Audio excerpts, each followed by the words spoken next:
Ganjar Pranowo sepertinya akan bernasib sama dengan Anies Baswedan. Ditinggalkan parpol di saat lagi berjuang menggugat hasil Pilpres di Mahkamah Konstitusi. Sinyal parpol baru yang akan bergabung bersama Koalisi Indonesia Maju Prabowo Gibran sebelumnya sudah diungkap Gibran Rakabuming Raka. Setelah Ketua Umum Partai Nasdem Surya Paloh bertemu dengan Prabowo, giliran parpol pendukung Ganjar Partai Persatuan Pembangunan juga dikabarkan akan merapat ke Koalisi Indonesia Maju. Hal itu disampaikan Wakil Ketua Umum Gerindra Habibur Rahman dilansir dari tribunnews.com. Habibur Rahman mengaku menerima sinyal kuat Nasdem dan P3 bakal bergabung.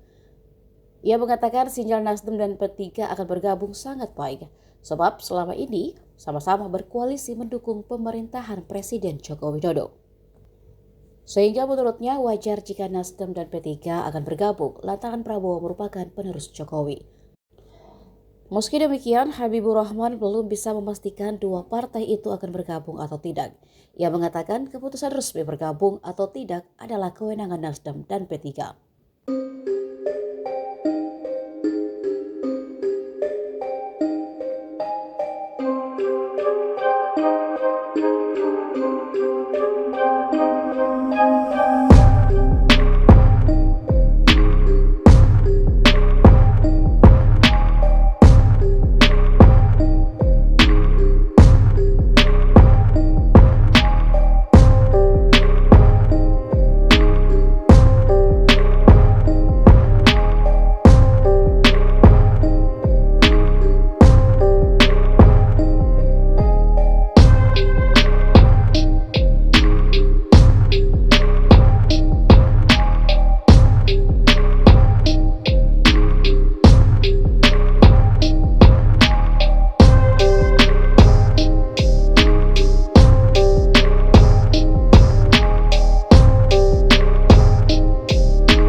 Download Tribun X sekarang, menghadirkan lokal menjadi Indonesia.